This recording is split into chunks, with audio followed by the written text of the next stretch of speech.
gitare wanjye Kristo gorera yarangije gutegura imibereho yanjye yose y'uyu munsi kubaho kwanjye kose. Niyo mpamvu uyu munsi amaraso ya Yesu Kristo kuba Kristo niyo abaranga. Haleluya. Iyo aya maraso ya Yesu Kristo atabaho twese twaraba kurimbuka.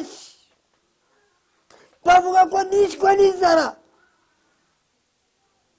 ngasara, ariko ndashima Yesu, ndasara muri Kristo Yesu.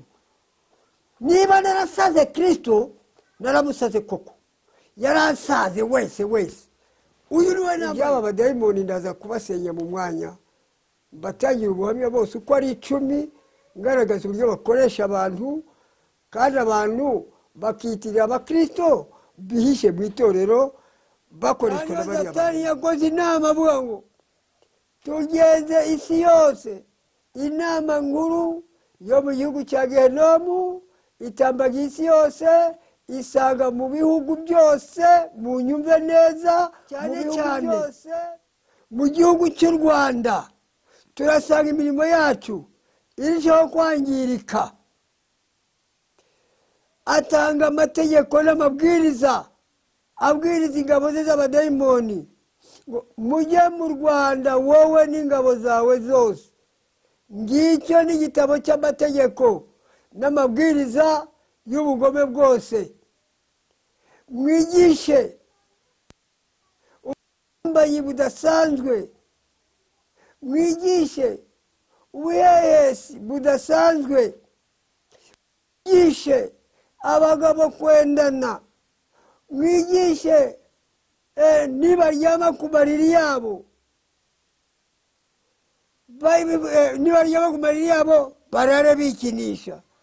Mubigishe gufata abana bato baryamane nabo. Umudamu nziza cyane ujya ku marimbi, kugira ngo ndamuzi hari Kamembe ni groupe ijya ku marimbi. Imana ibinyereka ko harimo agacurama, ka gacurama ntakandi audubillahi minashaitani rajim, nirinze umwanzi Satani gica wavumwe n'aba bantu bagezaho kuzanira amarozi. Aho niho natangiriye muyerekwa, ndagasyonyagura nubabaye uzi imbaraga zo kugasyonyagura gahinduka ifu. Nibyo nari mfite byose nkajya mbibona bizimu. Ukora ibyaha, iyo niyo pasiporo yawe. Ibyaha niyo pasiporo yawe igikuzimu, kandi gukizwa kwawe niyo pasiporo ikujyana mu ijuru. Guteza imvururu n'umwiryane mu miryango ahereye mu bakristo bashakanye. Abagore bageze igihe cyo guca inyuma abagabo babo, abagabo bageze guca inyuma y'abagore babo. Abaje bariyizi, aba twakoranye bariyizi. Abagore, ababyeyi bo mu Bayisilamu ntimukampora ubusa. Hariho n'ungu urutoki mbwira biyizi bihane, kuko twagendanye nabo, twakoranye nabo. Abashatse darati, abashatse guhemukira bene wabo barabizi. Mwitore mu badiyakoni mufite, kuko Imana yabanyeretsemo umwanda. Mwarimu nabimubwiye, nta mwarimu nabibwiye. Umwarimu wese wajya ku bwarimu namubwiraga ibibera mwitore. Irimbukiro murimo kurimbuka, mwirimbuza ibyaha musengeraho, kuko muri abanyabyubahiro.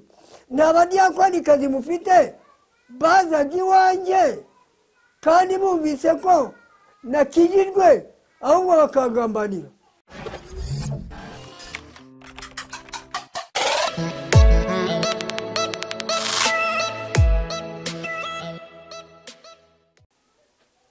Turabasuhuje mwebwe mwese mudahwema gukurikira Iyogezabutumwa TV. Reka tubashimire abadukurikiye muri impande n'impande ku isi, abari mu Rwanda, Iburasirazuba, Iburengerazuba, abari mu Majyepfo n'Amajyaruguru.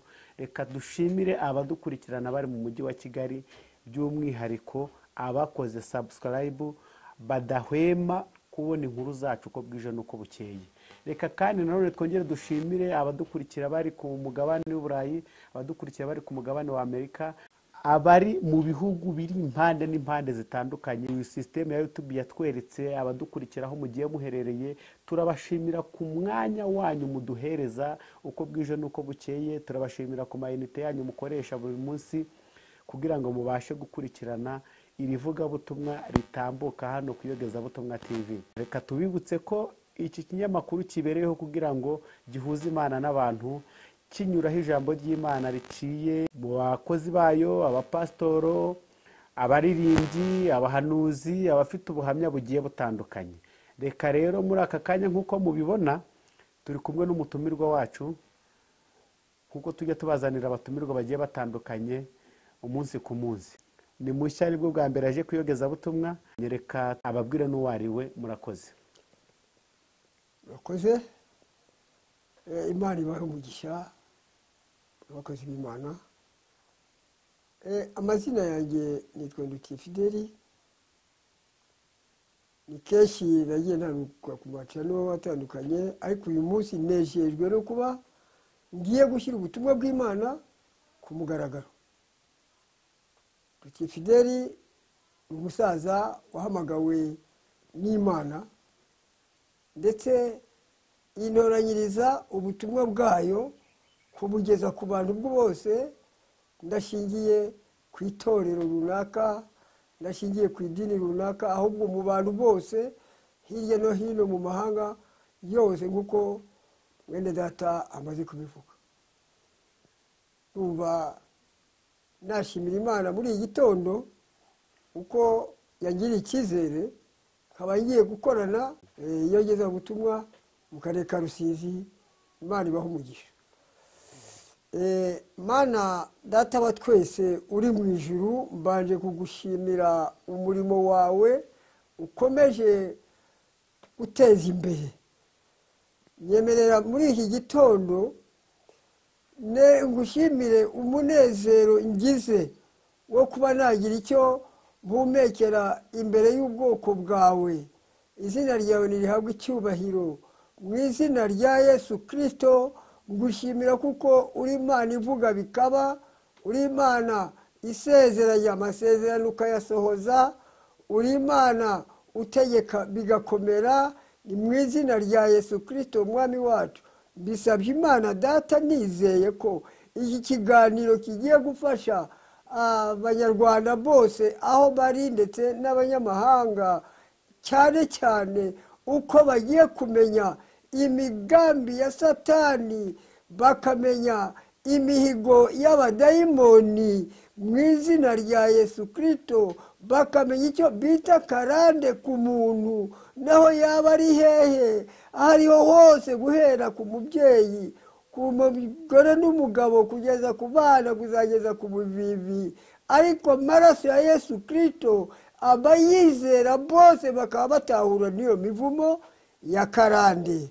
Urakoze rero Nyagasani Imana, kuko ibi byose bigiye kuba ku mugaragaro kubw'ubuntu bwawe n'ubushake bwawe n'urukundo rwawe utugirira. Ni mu izina rya Yesu Kristo umwami wacu mbisabye nizeye, amen. Bene data, nshuti z'umusaraba,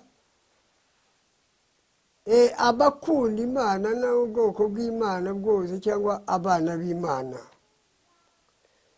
ndahangaha uyu munsi ni umunsi udasanzwe. Turaza kumva ubuhamya bw'aho Imana yansanze, naho yankuye, n'ibitangaza yankoreye, n'amagambo yagiye ivugana nanjye, kugira ngo uyu munsi muyamenye. Ni umuntu Yesu Kristo ubwe yanyisangiye mu gihugu cya Beni, muri Suregiyo ya Kisangani. Yambwiraga ko njya kumukorera ku gikingi cya gakondo.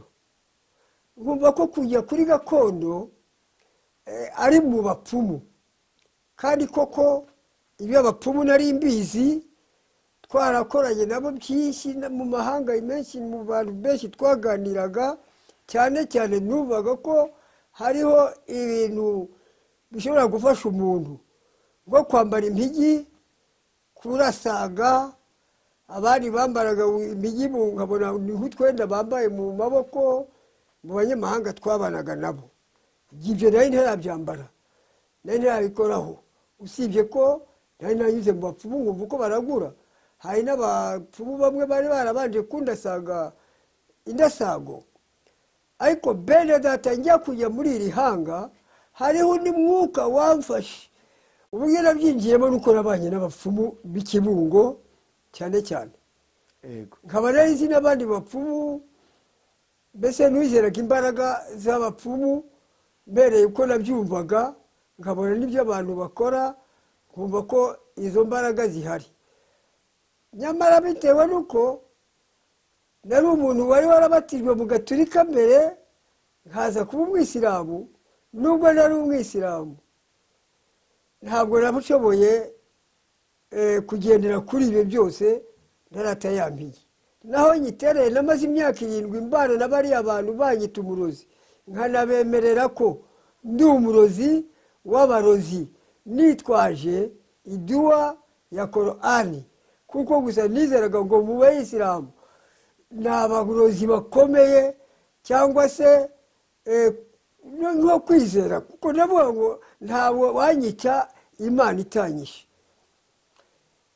Aho ngarukiye ngeze hano mu Rwanda, aha niho natangiriye umurimo wo kugenda n'abapfumu, mbona uko bajya gupfumura, nkagenda mbavumba inzoga, bigera igihe menye ibiti bakoresha, nanjye mbafasha kuyikoresha.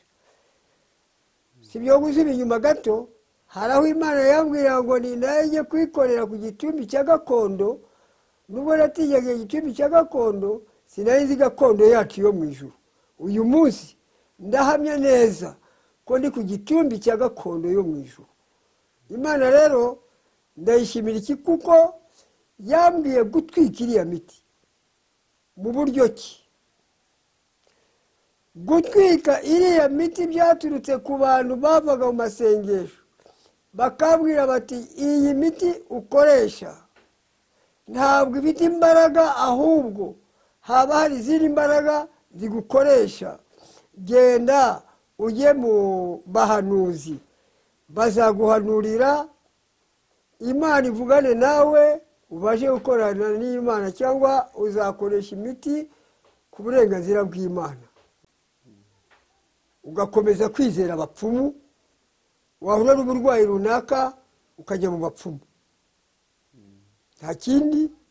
Cyangwa se hakaba n'abayikoresha mu kwica, bagatega abantu ibintu bibateza ibyago by'abadayimoni n'amakuba, kugumirwa, wenda se kutabyara, ari byo bugumba, cyangwa se ibisazi, kwiyahura. Ibyo ni ibintu by'abadayimoni.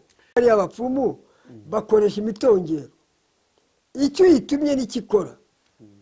Igihe muri biriya bakoraga, uwo twakoranaga yari umuvuzi, ariko yari afite ibanga yari ameze, kuko nawe hari ibyo yategaga kugira ngo mbitegure bigaragare ko ari jyewe muhanga. Akabwira abantu ko ari jye muhanga, anyuriye mu idini ryayobowe ngo nuko ndi umwisilamu, nuko nagenze mu mahanga, angira umukuru wabo, bo bakazana imiti bakayimba, mu kuyitanga aho banjyanye bakababwira ko ari jye shebuja. Bari bamaze kumusuzugura, bakabona ko ibyo yakoraga byari ubuvanganzo. Nabwo kandi bwari ubuntu bw'Imana, kugira ngo njye mbimenye, nzabashe kubisobanurira abantu, mbaburira ko kujya mu bapfumu bidahwitse, bidahwanye. Kugira ngo mbisobanukirwe, naho abantu bazaga bambaza inzira ijya kwa Buriga, ikuzimu gushaka ubutunzi. Ibyo sinari mbizi, nabahakaniraga mbabwira kuko ntigeze gukora ibintu by'ubumaji, kandi hariho rero ababikoresha banyuriye ku marimbi. Njye ntabwo nigeze gukorera kuri ayo marimbi, ahubwo ikintu nari nzi nabitagiyeho ni ukuvura amahumane, kuvura ikivubo, kuvura wenda za mibe n'ibifu. Ibyo byo ni ifumbi yo mu mutwe nabikoze, kandi benshi nabikoreye muri uyu mujyi wa Kamembe no hirya no hino. Nta muntu wigeze ankurikira ko ntamuvuye. Nyuma yaho maze kumenya ko hari uburyo bwo kubitagamo inzaratsi, ibyo ni cyo kintu Imana yangayeho, ko natangaga izo nzaratsi nk'umugore wananiwe n'umugabo kubw'umudayimoni rutatanya. Bamara gutatana n'umugabo agashaka uburyo yasubirana n'umugabo we, bigatuma rero nanjye muha ya miti, ariko nkamugira inama ko atazakomeza kugendera kuri ya miti ngo asuzugure umugabo. Ni imiti iteza agasuzuguro, igateza ubwibone, igateza kwiyemera no kwikakaza, ntakiswe bugufi mu rugo. Ibyo bigatatanya abana n'ababyeyi, kuko ubwabo ababyeyi ntibahuza, no mu rugo abana ntibahuze. Ibyaba abadayimoni ndaza kubasenya mu mwanya, batangira ubuhamya bose uko ari 10, ngaragaza uburyo bakoresha abantu, kandi abantu bakitirira abakristo bihishe mu itorero, bakoreshwa na bariya badayimoni. Naje kubivamo maze kwandura uburwayi bwa sida. Sida nayirwaye, uriya mudayimoni rutatanye maze kuntanya n'umugore twabanaga. Umugore asigiye umwana w'imyaka 2. Byatumye njya ko yari afite w'inshuti ye, kandi yari asanzwe ari n'inshuti yanjye ya mbere. Uwo mugore yararwaye sida, mbizi neza ko ayirwaye, ariko nakoraga hano izamu muri site ya Kamembe mu gipango cyo kwa Karenge. Naje rero kujya mpava mu gitondo uko abayisilamu bahamagaza kujya gusenga umuseke cyangwa se nibature, uko bahamagaza Allahu akibaru, Allahu akibaru, Allahu akibaru, igihe ngahubuka nisangira indaya. Bimaze iminsi 3 njyayo, naje kwiyumvamo uburibwe. Nyuma y'ukwezi y'amezi 3 niho nari babaye cyane. Maze kubabara cyane bituma abantu babindebagaho, rito ni mu myaka 2 niho rero bwatagiye kundya cyane. Umuntu aza kumbwira ati jya gupimisha amaraso. Njya gupimisha amaraso, nsanga naranduye.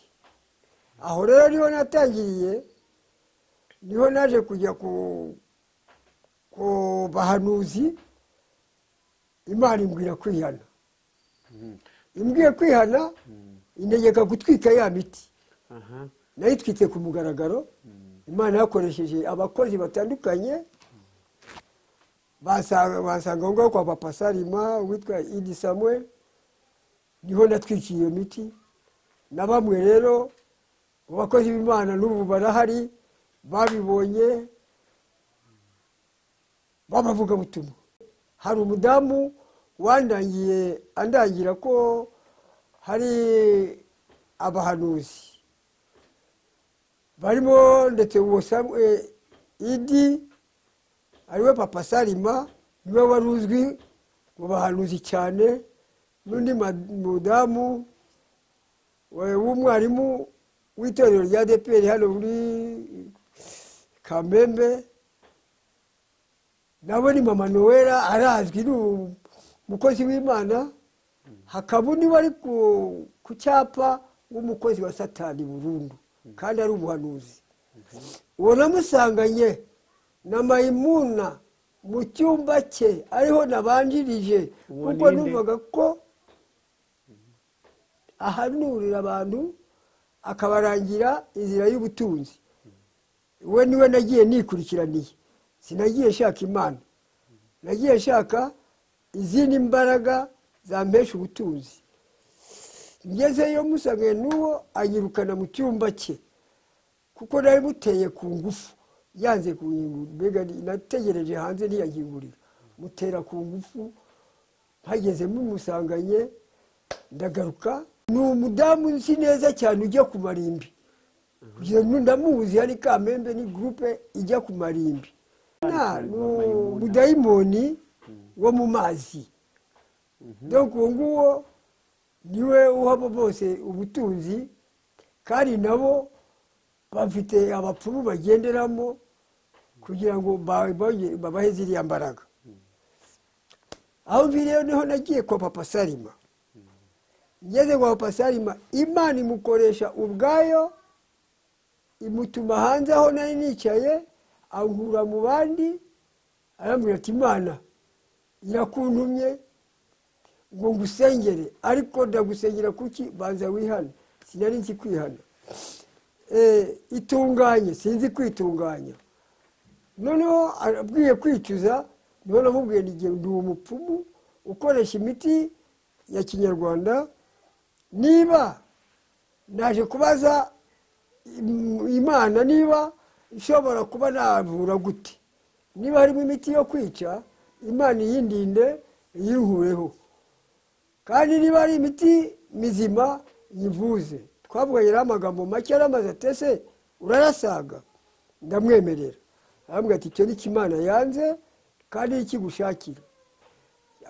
Ikigeretseho nari mfite rendez-vous yo kujya gukuramo inda y'umwana w'umukobwa hano muri site. Wakuragamo n'inda? Ibyo byose rero yari inzira Imana iteza ikibazo kugira ngo ikemure ikindi. Uwo mukobwa yareze umuti w'amahumane. Umuti w'amahumane ukaba ugendanye n'ibyo gukuramo inda, ukavura amahumane kandi ugakuramo inda. Ansaba ko mwereka ibyatsi, ntamuhaye umuti natunganije w'ifu. Ndamwangira. Akomeje kumbwira ko azamba 5, ndavuga ni kumuha ibyatsi aricyo bimbwiye. Ariko nagiye kwa Papa Salima naramuha ya miti. Uwo munsi hari kwa gatandatu. Nagenda ngeze kwa Papa Salima, amaze kumbwira kujya gutwika iyo miti. Ngeze mu rugo sinayitwika, sinanayigarura kwa Papa Salima.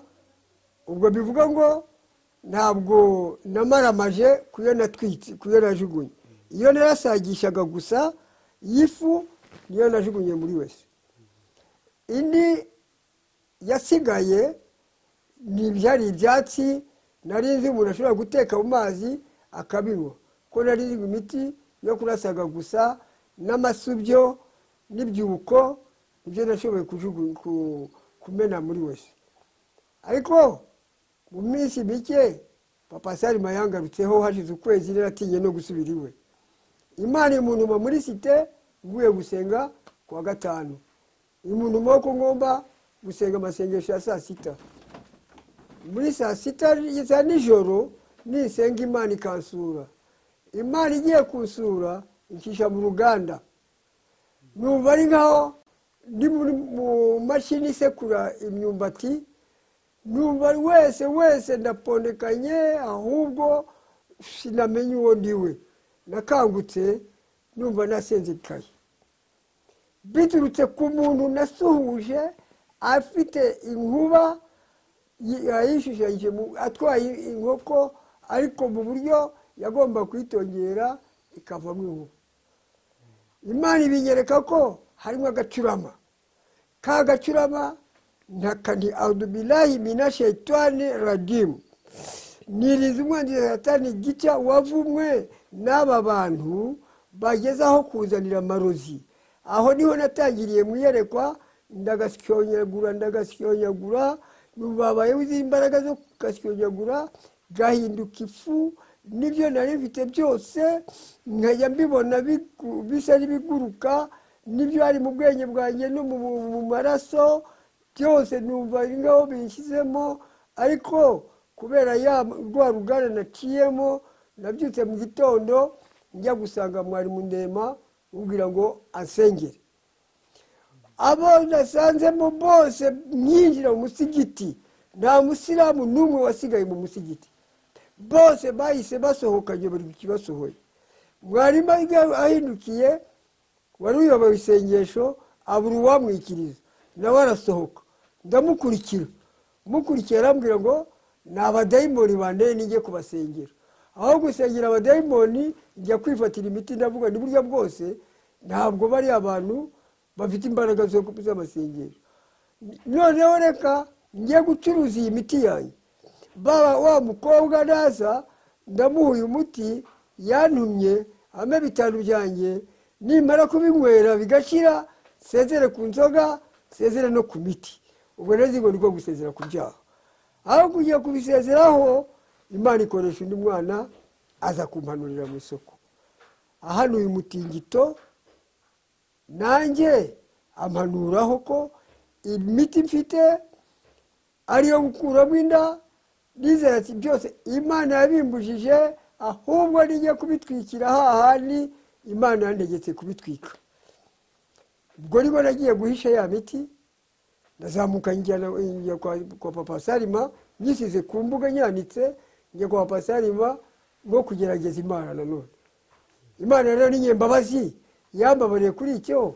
Papa Salima arabibona, abibonye ahita asohoka ahura mu bandi ati sohoka none ngaho ugende ujye kuzana iriya miti tuyitwike, nitutayitwika urapfa. Aho niho nagiye kuzana ya miti, Papa Salima arayitwika. Tumaze kuyitwika niho natangiriye ubuhamya, ngenda mbihamya mu bantu, babwira uko nahuye na Yesu, babwira uko natwika iyo miti. Nari naranabatizwa, naje kubatizwa hanyuma ku munsi w'umutingito. Plutôt nyuma y'umutingito hari amezi abiri maze kwiga nabatizwa. Kuri wa gatandatu ku cyumweru mu gitondo 3:35 nasohotse nshaka kujya kwiyoberanya mu Bayisilamu. Nukuri nabasezeyeho mbabwira ngo iyi miti nakoreshaga n'uburozi narogeshaga, ariko Yesu wabibonye niwe umpamagaye njye kugitwika. None ubu ngiye kwitwika, uzongera kunyita umwisilamu Imana izamuhana. Sindenga kuri rya jambo ko nangire kubasezeraho, shaka gusubira mu musigiti, kugiye kwiyoberanya niba gusenga mu musigiti sure kwa Pasali. Ngeze ku irembo niho nabonye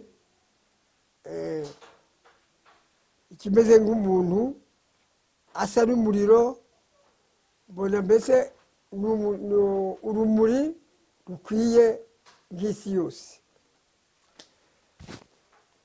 Baze kubibona shaka gusubira inyuma kujye kuruhuka. Subiye mu gitanda, ukuboko kundiraho, numva ijwi rimbwira ngo bamaso, amara imbaraga, ntutinye, tinyuka, kuko ngutumye ku Bayisilamu n'Abakristo. Aha niho mbwira umuntu wese, ntabwo ndi umuvugabutumwa w'itorero runaka cyangwa ni ku bantu bose. Haba mu isoko y'amagambo nshobora kuyavuga, haba ku muhanda y'amagambo nayavuga, ahubwo inshingano yanjye yari yo kugenda mu misozi no mu mataba mpamya imbaraga z'Imana. Nguko aho twahuriye na Yesu ni muri site ya Kamembe, uko nabonye amabuye bisa n'amabuye agurumana umuriro, ntantwike ntagwe hasi, sinamenya ko ari umwuka wera warumanukiye aho ngaho. Ubu ni ubuhamya ntanga nabwiye itorero ko niko nabibonye. Imana rero yagize neza, ndayishimira kuri icyo, kuko ubu ni ubuhamya buvura. Umuntu wese wari utarihana akabasha kwihana, umuntu wese washobora kwihana. Ubu ni ubuhamya bwo kwizeza umuntu wese imbaraga z'Imana yanguye kwiriya nyanja y'umuriro. aho nabashije gusaba Imana vuga ngo Mana untabaye, nabivugaga ntekereza ko niba ndi kusoma indiwe ivuga ngo la ilaha illallahu wallahu akibaru astaghfirullahi razimu, ninginga Imana ngo niho imbabarira. Nabonaga ngiye kurimbukira muri wa muriro, niho ijwi ryasanze rimbwira ngo ihane ngukize. Niho namenyeye Yesu, navuga ngo Yesu ntabara, niwe mutabazi, umwami n'umukiza, nanjye ntugize ntariha. Dusome ijambo ry'Imana riri muri Yohana ibice 5 umurongo wa 5, duhereye ku murongo wa 5. Hariho umuntu wari ufite indwara yimaranye imyaka 38. Yesu amubonye aryamye, amenya yuko amaze igihe kirekire arwaye, aramubaza ati, mbese urashaka gukira? Umurwayi aramusubiza ati, databuja, simfite unjugunya mu kidendezi yo amazi yihindurije nkiza undi ananga kumanukiramo. Twaba duhagarariye kuri iyi murongo wa 5 kugera ku murongo wa 7, nkababwira uko Yesu yansanze ku nyanja y'umuriro. Aha niho nagiye mwiyerekwa maze kurwara buriya burwayi bwa sida, ninjira muri koma y'iminsi 3. Nyuma y'iminsi 3 niho nageze aho kwinjira mwiyerekwa, mbona ibihugu byose nagendaga, ibyaha byose nahakoreye, inzira zose nanyuzemo, ibyiza n'ibibi nahuriyemo nabyo aho ngaho, mpinguka ku nyanja y'umuriro aho twari twakoreye inama yo guhinduranya imiti no gushaka imiti ikomeye. Abari jye uhitamo kujya gushaka igiti gikomeye cyitwa ruzirura, kizirura imiziro yose. Ngicyo rero icyo mbaho ubuhamya kuri ubu dayimoni ruzirura uri mu bantu baziruye ibizira bakabisegeraho mu itorero. Ngaba abapagani bo mu itorero Yesu ashaka ko bihana. Niba aragize uruhombo rwe, agendere muri jye, akorera imirimo ye muri jye, nicyanjye ni uguhamya, nkakubwira ibice naciyemo, ibyaha nakoze, waba ubikora ukaba uri umuririmbi ubiririmbiraho, uri umuhanuzi urabihanuriraho, uri umuyobozi uri we wese, sivuga ngo ni itorero gusa. Itorero ni umuntu, ni wowe n'Imana yawe, muziranye uri we wese n'ubuyobozi bwawe, aho uyobora hose ni itorero. Uku duteranye tugize iteraniro rye namwe abanyumva, kuko ni wowe nanjye itorero ry'Imana.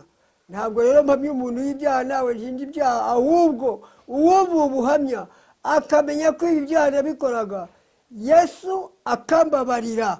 Uyu munsi ni uwawe gusaba Yesu nawe akubabarire.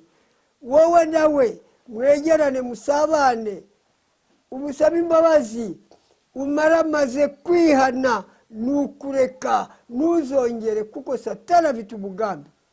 Mu gihe cy'amateraniro uwigisha ijambo ry'Imana ngo mukore iyo bwabaga, abone abadayimoni be atuma, murangaza abantu ngo iryo jambo bataryumva, kuko iryo jambo riri gutuma n'abari abacu baducika. Ndabisubiramo, ngo iryo jambo usanga n'abari abacu baducika bakajya kuri ya yindi yabo ihoraho. Ngo usanga iryo jambo rigurumana nk'umuriro, rigatwika imitima y'abantu bacu batubikiye amabanga bakayamena. Kwatura ibyaha no kubireka niko gusenyera Satani. Igihe cyose utaratura icyaha cyawe ngo ucyaturire iyakuremye, ntabwo na rimwe Satani azakuvaho. Uracyari nk'aka gakono, cya gikono cy'akanyamasyo, urimo nk'akanyamasyo, iri jambo uraryumva ntiribwire icyo rigufasha. Imana rero nidutabare, Imana nitugirire neza mu izina rya Yesu Kristo.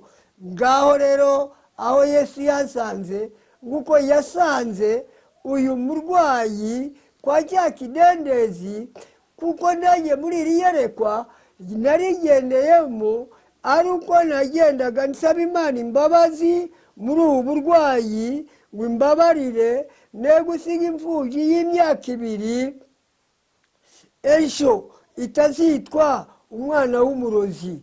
Uko natekerezaga kuri iya miti ntunze mu nzu, uko natekerezaga uko yakwisoroma kose, niko Imana yanyerekaga n'imirimo yakoraga. Harimo imirimo imiti y'abadayimoni bateza impanuka. Iyi miti ndashimangira ko nibo abadayimoni basaba kuyobya ubwenge, ukabugendera mujye kuzimu. Nguko uko umuntu ajya ikuzimu ni mu bitekerezo by'umuntu. Nguko umuntu ajya mu ijuru. Iyo wifuza ijuru ukarigarikira ugashaka ijuru urijyamo, iyo ushaka ikuzimu ukora ibyaha, iyo niyo pasiporo yawe. Ibyaha niyo pasiporo yawe ijya ikuzimu, kandi gukizwa kwawe niyo pasiporo ikujyana mu ijuru. Imana nidutabare. Tugiye kongera dusome ijambo riri muri Matayo ibice 24 n'umurongo waho wa 4.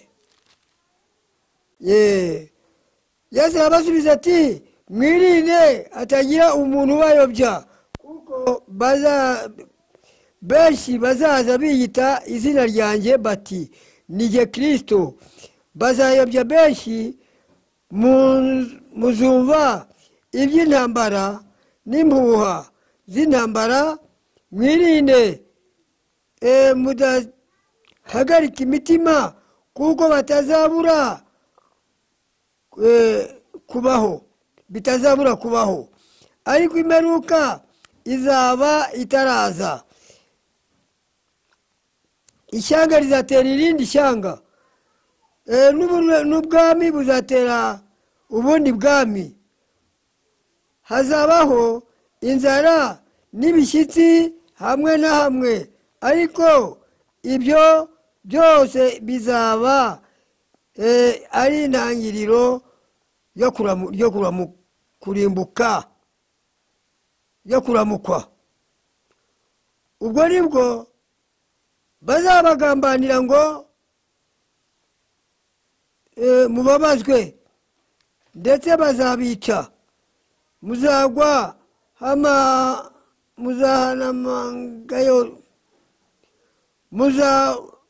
Muzangwa mu mahanga yose abahora izina ryanjye. Iki kintu turimo turakibona muri iyi minsi y'imperuka. Niba muri iyi minsi y'imperuka turi kubona inzara iriho, tukabona tukumva impuha z'intambara hirya no hino, ndifuza kugira ngo buri muntu wese amenye ko ari cyo gihe cyawe cyo gukizwa. Yesu akakubera umujyanama, akakubera umugaba ku rugamba, ukabasha kunesha mu mutima wawe. Ngurwo urugamba turimo kurwana n'imyuka mibi iduteza inzara, iduteza intambara mu miryango. Ababyeyi n'abatware babo munyumve neza. Niba Satani rutatanya, umudayimoni rutatanya, ni umukozi wa Satani wasinyiye guteza imvururu n'umwiryane mu miryango ahereye mu bakristo bashakanye. Abagore bageze igihe cyo guca inyuma y'abagabo babo. Abagabo bageze guca inyuma y'abagore babo. Iri jambo mwarirenzeho, ntabwo mwasomye ijambo rivuga ngo bagore mugandukire abagabo banyu, bagabo mugandukire abagore, mukunda abagore banyu, ko Kristo agandukira itorero. niko n'abagore mwakagandikiye abagabo banyu. Ubwo Kristo yakunze itorero akaryitangira, ukuri itorero ni rusange n'abantu bose, umugore n'umugabo. Nguwo abamurikiye abagaragiye Yesu Kristo kuri iyi si, kuko muri umwe nk'uko Kristo ari umwe muri twe, nk'uko natwe turi umwe muri Kristo. Munyemerere kuri aya magambo, kuko Imana yayampaye kuyasobanurira abantu, nuko Satani yagambiriye guteza ibyaha. Ndashaka kubanurira ku buhamya bw'umudayimoni rutatanya. Umudayimoni rutatanya, nguwo umudayimoni wo gusenya ingo, nguwo watumaga abantu baza, abagore bakaza gushaka inzarati, bazaga biyoberanye bashaka imiti bakiza ubundi burwayi, ariko bakangisha inama y'inzarati, bakanyibira amabanga yo mu ngo zabo. Gasanga umugore nta mahoro afite mu rugo, umugabo yaramutaye, yaza gushaka za nzarati, wenda nazimuha nkamugira inama yo kureka kwanga umugabo, ahubwo arushaho kumwiyegereza. Namuha umuti aramuha igituza cye, amuhe amugandukire, amuganirize neza umugabo, bimugarure. Rwa rugarura namuhaga ni inama namugiraga. Uyu munsi dufite inama muri iri jambo ry'Imana, tugomba gucishwa bugufi, ukamenya kuko umugabo ataguca inyuma ari we, ahubwo sengera uriya mudayimoni wamuteye. Nawe kandi niba abona ko ariko byamugendekeye, nasenga Imana acike ku ngeso, cyangwa aguce kwiriya ngeso mu isengero. Satani atuma ingabo ze kuri kiriya kidendezi cy'umuriro, cy'inyanja y'umuriro nariho, aho nagiye gushakira cya giti cya ruzirura. Mu nama twakoraga niko n'abadayimoni bakora, bakajya inama y'ibyo bagomba gukora. Nta niho Satani yakoze inama avuga ngo tugenze isi yose. Inama nkuru yo mu gihugu cya Gehinomu itambaga isi yose, isanga mu bihugu byose, mu nyumve neza, mu bihugu byose, cyane cyane mu gihugu cy'u Rwanda turasanga imirimo yacu irushaho kwangirika. Atanga amategeko n'amabwiriza, abwiriza ingabo ze z'abadayimoni, mujye mu Rwanda wowe n'ingabo zawe zose. Ngicyo ni igitabo cy'amategeko n'amabwiriza y'ubugome bwose. Mwigishe ubusambanyi budasanzwe, mwigishe ubuhehesi budasanzwe, mwigishe abagabo kwendana, mwigishe nibaryama ku mariri yabo, nibaryama ku mariri yabo barare bikinisha. Mubigishe gufata abana bato baryamane nabo. Ibi bintu nabivuga biriho. Uyu munsi ingo zirasenyuka ubutitsa. Uyu munsi abagabo benshi ntibakigira imbaraga, kuko nta rukundo rukibarimo. Nta imbaraga zo kuganiriza umugore we neza ngo amukunde, amwongoze, umugore nawe anezerwe. Satani yabamazemo umunezero. Arasanga umugore yishwe n'agahinda kuko atakibona umugabo. Aho uzi uraza wafushe, umutoteza, umukubita, nk'uko ku itorero risenyuka. Abana babuze amahoro mu ngo kubera mwebwe ababyeyi. Ababikora nibo mburira, kuko Imana irambwira ngo kandi ubu bwoko uzabubwire ko nibaguma muri uyu murwa bazicishwa inkota n'inzara. ni umurwa w'ibyaha bene data, ntabwo ari umurwa wo guturamo, ni umurwa abo nibatava mu byaha bazicishwa inkota n'inzara n'icyorezo. icyo mushaka ni iki? Ko ari Yeremiya ibice 21:8, ayo ari ijambo ry'Imana ribivuga. Imana ivuga ngo ubu bwoko ni mwese, irababwira mwese mwikontorore nk'umuntu umwe, umugore ikontorore, umugabo ikontorore. Imana nidutabare. Niba yarakoze iyi nama hakabamwo ubwo bupfumu, abantu bakajya bashomera, umushomera akaza ngo arashaka akazi, umukene ari nanjye ndashaka gutunga, najya kwa burigane ndangira narashomere diplome yeze mu umukobwa ati naragumiwe, ariko ibi byose ni ukudasenga. Kuko yaba mwasengaga mwihana ibyaha mwakakijijwe, uburwayi bugakurwaho. Nguwo umuti ntanga ku bantu bose banyumva ni ubuhamya. Imana yabumbayeho umuti kuzayumvira wese azaba yubiye Imana, uzambona wese azaba yabonye Imana,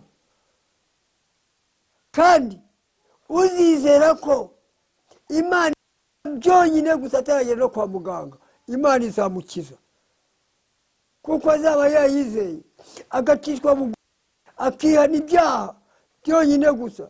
Icyari kindemejeje uburwayi bwa sida nicyo, kuko nagiye gusenga uwo munsi kwa Karima niho naboneye ubuhanuzi buvuga ngo niwihana ukamaramaza ugatwika iriya miti nzagukiza uburwayi bwa sida. Ubu uyu munsi uburwayi bwa sida bwarakize. Mfite imyaka 16 bitangira ubuhamya, uburwayi bwa sida bwakize. Ku mezi 2 gusa namaze kubatizwa. Imana ikoresha n'uwo mukobwa wo mu Bugarama, araza amanurira avuye mu Bugarama arambwira ngo Imana yabwiye ko izamukiza sida, iramukijije. Ngubwo ubuhamya bwanjye ni ububiri. Ngiki cyigisho cyanjye ngubwira ngo va mu byaha gusa, kwihana ibyaha n'ukubireka niko gusenyera Satani. Ko Satani avuga ngo urwo rugamba mugiyemo atuma abadayimoni be, murwane mugwiza imbaraga, kuko ingabo mugiye guhangana nazo zitoroshe zirimo amasasu ya kirimbuzi. Amasasu ya kirimbuzi ni amasengesho y'abera yuzuye amakwizera no gukiranuka. Ngiyo intwari ikomeye, kwizera ko wogejwe n'amaraso ya Yesu Kristo. Nguwo umuti nguhaye uyu munsi wa Mwisilamu we. Uvuga kuri Umwisilamu. Ubwisilamu mwansobanuriye ko ni ugukiranuka, kuganukira Imana, nibwo butungane, ko wogejwe n'amaraso ya Yesu Kristo. Ntabwo Kristo yarobanuye, iyo yagiye kwitaga ku musaraba yakwitangiye nk'umwarabu. Ijambo Isilamu ni icyarabu, itorero ni ikinyarwanda, eglise ni ikigiriki. Nta tandukaniro rero itorero n'iri jambo, kuko ni umutwe w'abahamagawe kuva mu buretwa bwa Satani. Itorero nyakuri ni uwizera wese, uwizera wese ko yogejwe n'amaraso ya Yesu Kristo. Nguwo umukristo umaramaza kureka ibyaha akihana. Ni wowe wihana ku mutima wawe. Uyu mwanya, fata umwanya, bwira Imana, Imana ikubabarire ku byo wakiraniweho byose. Imana irakumva, imana iragutabara, imana irashaka gukorera nawe, imana irashaka kugendera muri wowe. Yesu Kristo arashaka gukorera imirimo muri wowe. Tugiye gusoma urwandiko rwa mbere rwa Petero ibice 2, tuhereye ku murongo wa 3 tugeze ku 8. Kandi umuntu wese unegera amatwi, kuko iri torero nyakuri ririgereranywa umutwe w'abizera bamaramaje kuva mu byaha, rikagereranywa n'amabuye ataramwe, adafite umubyimwe. Aho Kristo aba ni muri wowe mwene data unyumva, mwisilamu unyumve, mu Kristo unyumve. Kristo aba mu bantu bose, kereka wanze kumwizera. Tureba mu rwandiko rwa Petero, urwandiko rwa mbere ibice 2 kubanyumva.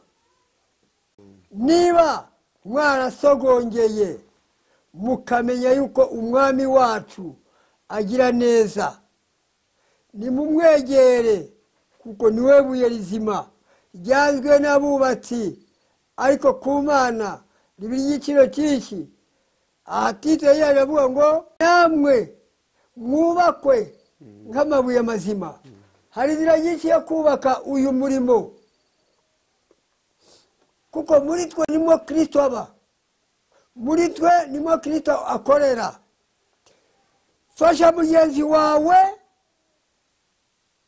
niba umukunda nk'uko wikunda, mufashe ku rugamba arwana n'inzara, arwana n'ubukene. Niba ari cyo umurishije, ntukirundarundeho ubutunzi, ntukirundarundeho ubutunzi, ejo uzabisiga ntacyo ujyanye na kimwe, kandi bizakuburanya aho ugiye. Icya kabiri, genda ku magereza, usure kuri gereza, ugaburire umushonji, wambike uwambaye ubusa. Ntabwo ari wowe saba umwambaro. Aha nicaye uyu munsi, Gitare wanjye Kristo ngorera yarangije gutegura imibereho yanjye yose y'uyu munsi, kubaho kwanjye kose k'uyu munsi. Nawe rero nube nk'uwo uko Kristo yakoraga, icyo ukuboko kwe yagakoresheje ni wowe rugingo rwe, ni wowe rugingo rw'itorero rwa mugenzi wawe, niko kubakanwa. Ntabwo aya matafari azavuga Imana ishimwe, uwo wagaburiye azashimira Imana ishimwe, ryo wambitse azashimira Imana,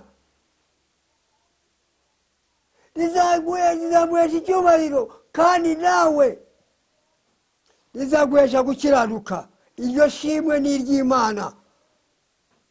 Ngiki cyo Kristo ashaka, arya amashimwe, ashaka icyubahiro cy'Imana gihoreho, ishimwe ry'Imana rihoreho. Gendera uburwayi, kuko ukiranuka, ntacyo umutima wo gushinja. Senga mu izina rya Yesu Kristo, tegeka, uburwayi arakira. Tegeka, kuko wagaburira mushonji, inzara ye yarangiye. Yari yambaye ubusa, arambaye. Yari muri gereza, uramuhumirije, arakize. Plutôt nawe arakirirwa kuko wamuganirije, agize ihumure. Mu bitaro, sura mu bitaro, ganiriza abanyabitaro, abarwayi, babumva ijambo ry'Imana, bahumurirwe nabo bumva ati turacyafite. Ariko wowe uragenda ujya kumucuna gusa, ari mu bitaro, uri kumutuka, uri kumuvuga nabi mu rugo, uramusebya, uragira mu bitaro, wagasuye urazibura. Mwirinde amagambo. Uko Yesu Kristo akorera mu ijambo, niko na Satani akorera mu magambo. Imana nidutabare. Ndumva tureba mu byakozwe n'intumwa ibice 7 n'umurongo wa 38, wenda turasorereza mu kuva ibice 24 n'umurongo wa 14. Dusomere ibyakozwe n'intumwa ibice 7. Wumva uko Mose yatangije itorero ryo mu butayu. Hakoreshejwe iki? Kuva Mose yakoresheje amaraso. Ngana amaraso ya Yesu Kristo yatwogejeho ibyaha. Ukuri ko Mose yubatse itorero ryo mu butayu, arigendana imyaka 40. Ibyakozwe n'intumwa Pawulo yabwirije ubutumwa hirya no hino. Amaze kubwiriza benshi barakizwa. Nubwo uyu munsi dufite ubwoba bwo kuvugisha ukuri ku ijambo ry'Imana, ariko ridukoresha ijambo ry'Imana kuko turarinzwe. Intera ya Yuda iraturinze. Mose niwe wabaye mu butayu, niwe wabanye n'abasogokuruza, niwe watanze amagambo yo kuduha. Basoko nkomeze nsome ndekera ngaho. Okay. Niwe wahawe aya magambo yo kuduha, atubwira ngo muri bene wanyu niwe wazakomoka uzasimbura. Uwo niwe muzumvira. Tuyebe muri Kuva ibice 24 umurongo wa 14. Mose niwe watangije itorero mu butayu.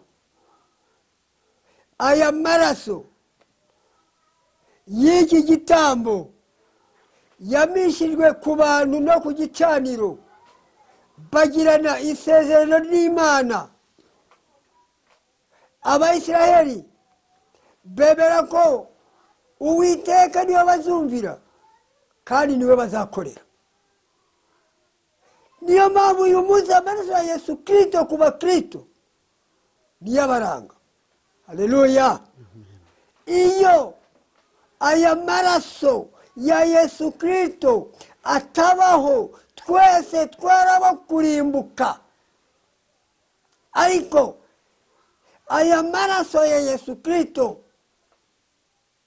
niyo aduhamiriza imbere ya Data, tugasa nawe muri Kristo Yesu.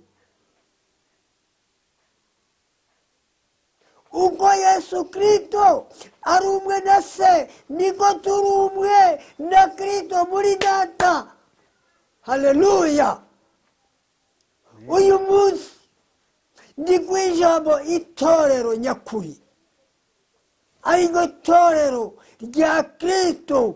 Kuba mwizera yewe turacyari kumwe nawe mu Isilamu. Benshi bavuga ko nishwe n'inzara ngasara, ariko ndashima Yesu, ndasara muri Kristo Yesu. Niba narasaze Kristo, naramusaze koko. Yaransaze wese. Uyu niwe nambaye, niwe biryo byanjye, niwe mazi yanjye, soko imara inyota, mutima utera imbaraga. Oya, nabwirije mu isoko rya Kamembe, mbwira abantu umubyeyi umwe nagiye gukuriramo umukobwa w'inda. Undi wari ushatse kunsaba umuti wo gukuza mukeba mu rugo, asanze mukeba we tuziranye, agira ubwoba. Hanyuma umukobwa we ngo abari we uzajya kusaba imiti. Umukobwa we niwe wari ugambaniye mugenzi we, amwereka ko ashobora gukuramo inda. Ariko ndashima Yesu kuko yangiriye inama mu isoko rya Kamembe, niho nahanuriwe. Arambwira ngo Kristo nubaho umuntu wo kumbwira ngo irinde dore ugiye gukuramo inda. Aha niho namenye ko Imana induzi, Imana inyumva. Uyu munsi yumve, yibere muyitegereze, tekereza umutima wawe ibyo urimo ubivemo. Bantumye inkuba abo bagore barimye inkuba Imana yakiga ntiyagira ikintwara n'ubu barambona ndahatambuka ndacyaragambiriye kubasubira nibatihana Imana izabahana yihanukiriye ko nababwiye ngo uzongera kunyita umwisilamu Imana izamuhana kuko nari umwisilamu sinarizi n'ubwisilamu bwenyewe niberaga mu kabari nkibera mu bihuru n'isoromera inzaratsi nazitangaga mureba abo navuye murahari ntawe nabeshye ntavuriye umwana we ngo akire nta mubyeyi navuye ngo abure gukira ntawe nahaye inzaratsi mu bayisilamukazi usibye ko abazishakaga bazaga bazaba izo kwica guterana imyaku iyo kuramo inda ntabwo rero ije nari kubikora abaje bariyizi aba twakoranye bariyizi abagore ababyeyi bo mu bayisilamu ntibukambara ubusa hariho n'umwe urutoki mbwira biyizi bihane kuko twagendanye nabo twakoranye nabo abashatse inzaratsi abashatse guhemukira bene wabo barabizi mwitonde mu badiyakoni mufite kuko Imana yabanyeretsemo umwanda mwarimu nabimubwiye nta mwarimu ntabibwiye umwarimu wese wajya ku bwarimu namubwiraga ibibera mu itorero ntibabyemere inzu yihe irimbukiro murimo kurimbuka mwirimbuza ibyaha musengeraho kuko muri abanyabyubahiro nta badiyakonikazi mufite bazaga iwanjye kandi bumvise ko nakijijwe ahubwo bakangambanira none se nta bagabo mufite bagituze za Nyabingi ibisekuru byose by'umujyi wa Kamembe ndabifite gutyo kandi bamenye mu gihe gito gusa abana babo twarareranywe twarakoranye basekuru natinyaga kukandagira mu mujyi wa Kamembe nawinjijwemo nuko mbaye umwisilamu niho namenye n'amabanga yabo numva ngo uyu ni umuryango wa Kanaka n'umuryango wa Kanaka n'umuryango wa Kanaka ari abasaza nagendaga inyuma bagenda inyuma gusa bayiragira inka zabo bajyana ku rupango niho nabamenyeye abandi bamenya mu buyobozi bwa Kayibanda ntawe ntabwira sekuru na sekuruza ngaho i Kamembe none se muzanjyana he ko tuziranye twese turi abavandimwe mwaretse tugakorera Kristo twibanye muzi kumwizera bigutwaye iki hariya urashaka tunsura urakuba agahanga ngo ryo kimenyetso nagakubye imyaka 28 ntabwo nigeze gukoboka impanga na rimwe kuko Kristo yararangije kugira ikimenyetso cye cy'umusaraba bene data mfite ubuhamya burebure kuri Kristo nzababwira uko twagendanye nawe mu mahanga akasukaho amaraso ye bucya bari bundase akantagira ibitambo by'abantu babiri bapfuye mu cyimbo cyanjye none nivuga Kristo ntizabyemera nyamara byemere guhera none ndakubwiye ngo uriya mugabo mvuga nicyo gihe cye cyo gukora kandi akorana bihuta avuga ngo abashakana umwete bazambona kandi nkunda abankunda ngaho rero icyo nari ngambiriye kugenderaho ni ubuhamya kwigisha sinzi icyo nakwigisha kindi ndagusaba ngo usenge Imana umwuka wera agusura uyu munsi muri ubu buhamya n'iri jambo ujye uryuza dore muzize kudasoma ijambo ry'Imana abandi ngo murajya mu rusengero uzakunguta Bibiliya ku cyumweru wirirwa mu bucuruzi bwawe witotombera wivovotera ibihombo utazi ko wunguka cyangwa wahombye, uzafata iri jambo mwene data, ndagira ngo abarijya tujya tuganiraho. Iri jambo Imana yarimayemo impuguro, irimbamo umuburo, kuburira abantu kuva mu byaha, bahugurira gusenga, bagira inama mu ngo uko bakwiye kwifata mu ngo. Nimukundane bene data, bashiki bacu, nimugandukire abagabo banyu. Bana batoya, bana rubyiruko, nimukirwa bugufi bw'ubaha ababyeyi. Dore Mayimuna yazamukanye mini.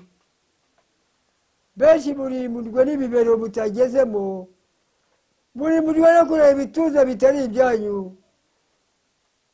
Ni inshingano y'abakorera Satani,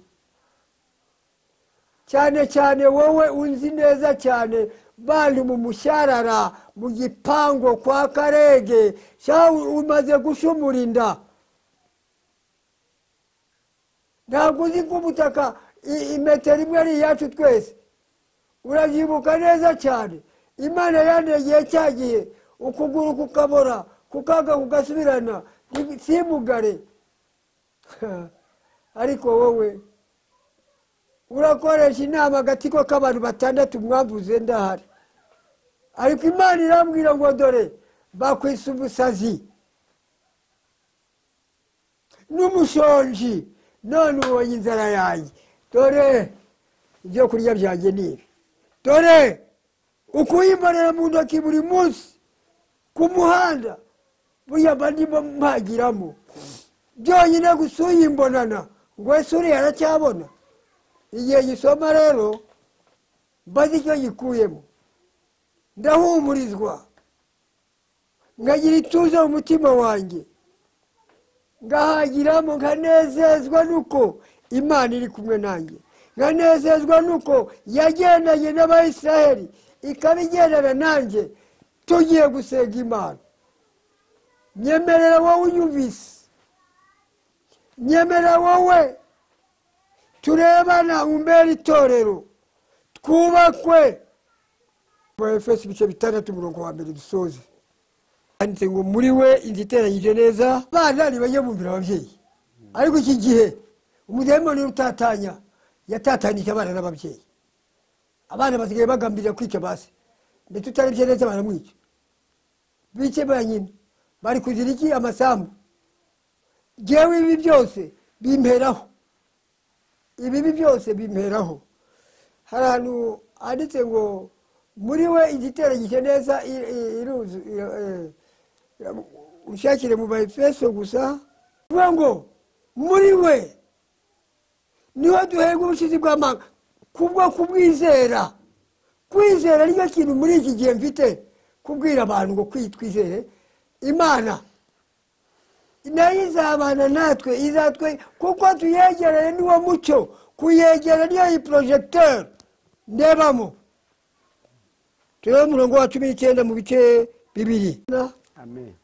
Muri we, muri Kristo Yesu, inzu yose iteranyijwe neza, irakura kugira ngo ibe inzu ya mwuka wo kubabwamo n'Imana. Kubwa Yesu Kristo, none inzu yose kubakwa no kubakanwa ni wowe nanjye mugore, ni wowe nanjye mugabo. Ni umugore n'umugabo. Imana yabagize umwe, none yamwitandukanije mu bitekerezo, mu bikorwa. Muzasengere, muzasenge yihe Mana ko mwari ko kurimbuka kwayo. Ahubwo iyo mukundana mukagandukirana, abana bagira umuco, igihugu ni umuco. Turi mu isi, abakora mu mubiri n'abakozi b'isi, umwuka turi kumwe n'Imana. Niho nyabwira abantu ngo ijuru ntari tuzarisanga mu bitekerezo byacu. Yo wizera ijuru rijyamo, iyo utaryizera igihe cyose ushidikanye ko utazarijyamo, utababarirwa, gushidikanya kutababarirwa. izere ko wasabye imbabazi uzihawe, ureke icyo wasabiye imbabazi icyo ari cyo cyose. Imana rero nidufashe twumve kandi twumvire umwuka, dusabe imbaraga z'umwuka wera utuyobore. Birashoboka ko nigisha ku magambo menshi, ariko yo kuguhesha inzira yo kumwe na Kristo, yo kuguhesha inzira yo kumenya itorero usengeramo. Mu Bagalatiya ibice 5:16 niho hatubwira ngo ndavuga ni muyoborwe n'umwuka, kuko ari bwo mutazakora ibyo kamere irarikira. Kamere irarikira iby'umwuka yanga, umwuka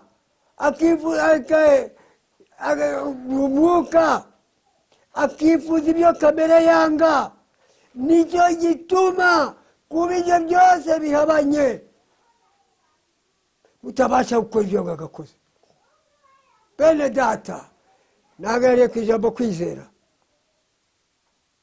Nizeye Imana irayimenya, nageranaga nazi Imana nizera, ariko numvaga ijwi ryayo. Uzankorera, jya kunkorera, nagwana rubiri mu kanwa kawe. Ngo amaboko abiri n'amaguru abiri hari ibimuga binkorera, wowe unkorera iki? Uzamvugira, jya kumvugira. Aka kanya ndashima Imana kubw'icano mu izina rya Yesu Kristo. Imana yanyijeje kuzampa cano, ari izanyera cano iri ndayifite. Ugiye kujya wumva ukeneye amasengesho, uzampamagara dusenge, kuko hari icyo wafashe wumvise. Wumve n'ijwi ry'Imana. Abategereza ngo Imana imuhe iki n'iki, namubwira nti nugira kwezwa, kwizera ko wogejwe n'amaraso ya Yesu Kristo, ugakiranwa ugatora kanini, saba Imana. Icyo uzayisaba cyose irakizi kandi iragifite, ariko ikigusaba ni ukwihana gusa. Gira kwihana, ureke. Ntawe uzajya kumbwira ngo Imana imbabarire, Imana imbabarire. No, mbwira uti namaramaje, upfukamye imbere aho uzaba uri hose, ube muri Amerika, ube mu Buraya, ube muri Canada, ube mu Bwongereza. Wa munyarwanda we, irinde karande n'imivumo y'ibisekuru itugendaho, ubusinzi, ubusambanyi, ubupfumu. Yemwe ko bajyaga mu bapfumu, none gusenga Imana ntugiye mu bapfumu, ntugiye no gusenga. Urasenga Imana usengera ku bizira. Ntuzi ko ari cyo inzu ya Satani yubatse muri wowe. Urabeje ngo urasenga Imana kandi uri kwirimbuza ibyaha. Umudayimoni munangire, unangiza imitima y'abantu kwihana ibyaha. Afatikanije na ruhumanya, banduze batabizi. Amahumane yawe ni ibyo byaha. Wanduye umubiri n'umutima.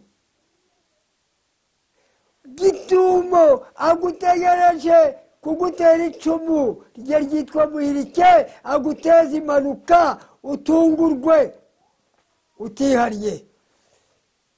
Wavuye mu rugo wituganije n'umudamu wawe, mwene data, mbere yo gufata vola y'imodoka ari na guido ya moto, igare, benshi mubona agendaga ahura n'impanuka, apfa adasezeye. Ahisha umugore ubutunzi, yavuye mu rugo mutoteje yanakubise abana, arahuga abana bishwe n'agahinda. Mwambabariye k'umudayimoni gahinda yabateye, k'umudayimoni munangire wo kunagiza imitima hari. Mwagiye mwihana, Imana irashaka ko abantu bihana ibyaha. Yesu akabona ahakorera muri wowe, uri igikoresho. yikwiyemeraga pasiteri kuko wageze ku ruhimbi. Wizeye Tede ndi mu ivugabutumwa nerera imisozi Gikundamvura, Mataba, Kanyinya, Nyabitimbo, esanga hari imodoka ihagera. N'inshingano yanjye ni ukugenda uzumva kuko reka nkwibira ibanga. Uwiteka aravugana nanjye ngo naguhamagaye nka Yeremiya. Nushaka usome muri Yeremiya igice cya mbere n'umurongo wa 4, hari igihe tuzahasoma. Wumva umuhamagaro wanjye. Nagutumye nka Ezekiyeli. Uhereye mu bice 2 bya Ezekiyeli kugeza muri 4, uzumva umuhamagaro wanjye Musa. Nagutunguye nka Sawuli. Uzasome mu rwandiko rwa Pawulo rwose. Nagugenda nka Gideyoni. Uko Gideyoni yakoraga niko ndimo gukora. Uko Pawulo yakoraga niko nakoraga, niko nkora. Ezekiyeli uko yarari niko n'uyu munsi. Ezekiyeli yaribagire yarapfuye, ariko ijambo rirahari. Nguworera ubundi ijambo mu ijambo. Ikintu ushaka ni iki? Wateze amatwi ukumva ugatinda gusubiza. Ntiwishyire hejuru, ntiwiyemere, ntiwikakaze, cishwa bugufi kubwira ijambo. Ngusengere Imana igutabare. Yamara kubwira ngo naguhaye impano iruta izindi, dore ngiyi. Iri niryo naburanye, iri jambo nariburanye kunuma mu itorero rya Kamembe.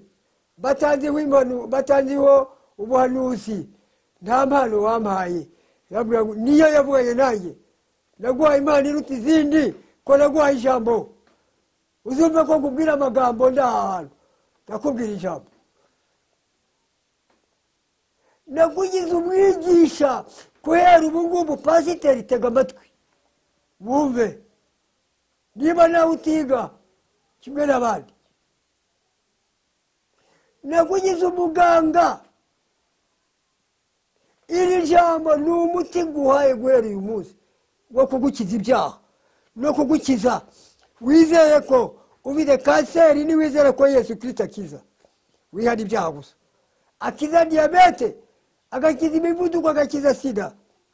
Nguwo umuti nguhaye n'izina rya Yesu Kristo risa. Nuryizera uzampamagara umbwira ko wakijijwe, ko wakize indwara.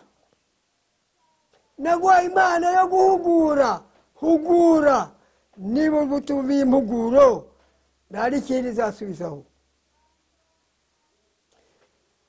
Nakugize umujyanama, inama twahuriraho, w'umugore n'umugabo, wanyumva, w'umwana w'urubyiruko, wanyumva ku nama, yabagira ubuntu n'Imana. Ntabwo ari bose bishobokera, kandi mwese muzi kuko ari inzara impangayisha. Ntabwo nzagayika n'inzara kuko ndi muri Kristo. Mana, uri Imana. Gitare cy'amahanga, ndagushimye kandi ndakunezerewe. Nejejwe nuko waduteranyirije hamwe n'ubwoko bwawe. Izina ryawe nirihabwe icyubahiro. Nanjye rero nshyize ababyeyi imbere yawe mbasengera mu izina rya Yesu Kristo. Hari abari mu bitaro. Mana, wageze umwuka wawe wera ubasure, bakire gukira mu izina rya Yesu Kristo. Genda muri maternite, ababuze ibise ubahe ibise, mu izina rya Yesu Kristo. Mana bakwikira ku gitanda cy'urubyariro, nubabera umubyaza, babyaza bataragera. Mu izina rya Yesu Kristo babona abana bazima, ababyeyi nibabe bazima. Niko nkwereka abacuruzi mu isoko, amasoko yose ndayasengeye, imihanda yose aho bacuruza ndabasengeye, mu mabotike. Mu izina rya Yesu ubakurireho umudayimoni w'inyatsi, ubakurireho dayimoni w'ibihombo. Mu izina rya Yesu Kristo yendera mu bahinzi, ubakureho imara gusobanukirwa itorero. Mwami Imana tuzagushima, amashimwe yawe ndemejeje kuri aya masaha, ubuhamya bushyashya ndemejeje ku mitima ya buri muntu. Hindura imitima yabanze guhinduka, hari abagifite imitima nk'iya Sawuli. Yimenagure Mana, uko wampinduye nawe ubahindure, uko wangirije uburwayi nawe ubakize uburwayi. Cyane cyane rero mbasengeye mbasabira kwizera gushyitse. Abakwizera bose bakire gukizwa, abandi bakire gukira indwara, ababyeyi bakire kubyara neza, abagumiwe ubahe urushako, ababuze urubyaro ubahe urubyaro. Mu izina rya Yesu Kristo w'i Nazareti mbisabye Imana Data, nizeye Kristo watubambiwe ku musaraba. Amen.